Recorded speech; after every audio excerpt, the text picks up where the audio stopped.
pulley that we had to tilt. So I'm going to take it off the star pattern spindle, and I'm going to get this new belt kind of positioned where with one get around, tilting the pressure on this side, right side of the pulley.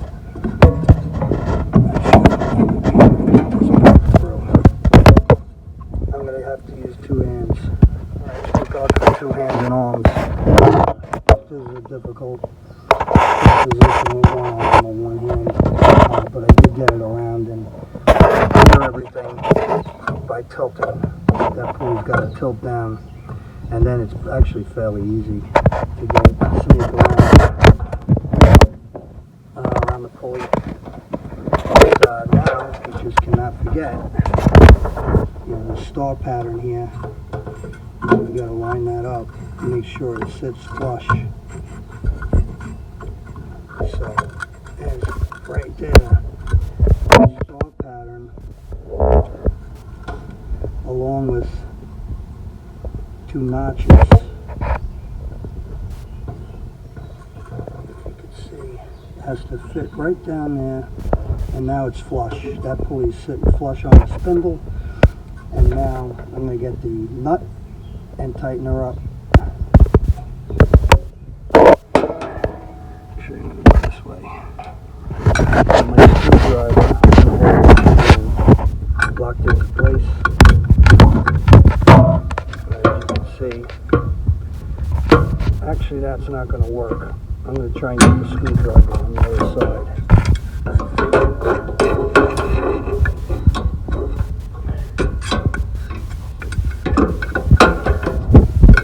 Right about there, looks like it'll work, because righty-tighty, right?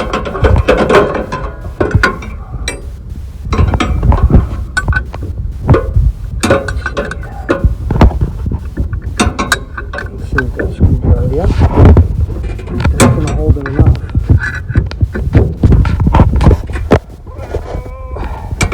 See, it's pretty tight. I know there's probably a torque specification. I don't have it, but years of experience, you get a general feel for the torque of certain things, a certain size bolts. You want it to be really snug, that's for sure. You don't want to over tighten. That might be good. I'm going to check with two hands. I think that nut is snug enough. I'm going to route the belt around the other pulleys. Obviously I worked with the big one first because that was going to be the most difficult. You can see, I'm going to work it around this one now.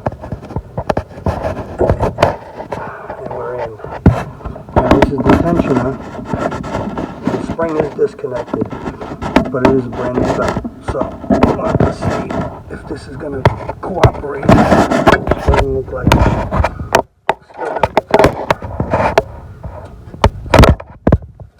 You can just simply move it in. Just up and over.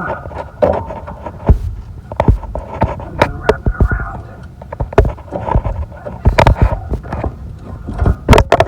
That looks good. Now we'll go to the side, right side frame. See the Weedeater string is still there attached to the spring. I'm going to pull that through and attach it to the hole in the frame. The Weedeater string did fall off the end of the spring, sort of C-bend on it, but I just simply reattached it. And remember, it's through this hole, so you can see as I pull on it, it gets tense. And it's going to require quite a bit of tension, I'm sure, because it's a brand new belt. I'm going to try and get a wrap on my hands. Wrap it around so I have more leverage, and to keep my eyes back, because this is always a dangerous proposition pulling a spring like this. You can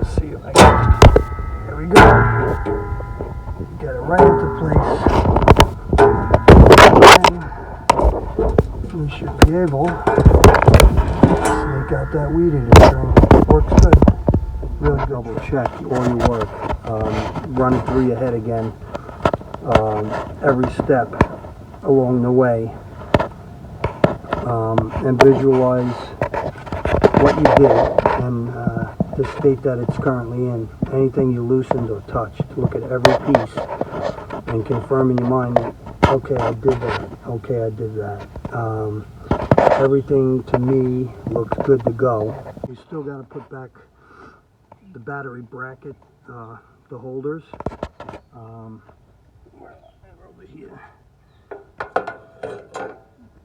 don't know if this is a one-handed operation or what.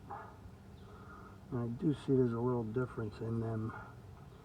So I'm going to assume that this one goes in the back with those notches. Let's see how this is going to work.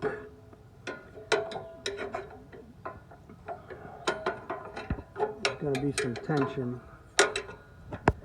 obviously, because that is all that's really holding them in. Yeah, that's it. So that one with the notches on that side goes in the most forward bracket, the one most towards the front of the mower. I'm in the back.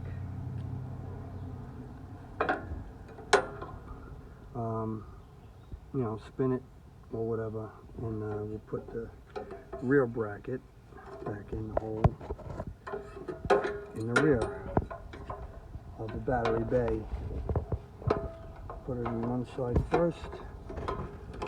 The other side you're going to have to squeeze, pull towards you, and that's it. Make sure they're pushed all the way down. Alright, I'm going to install the battery. Sanity check. Don't forget, we unplugged the spark plug cap wire. You want to put that back on or else you ain't going nowhere.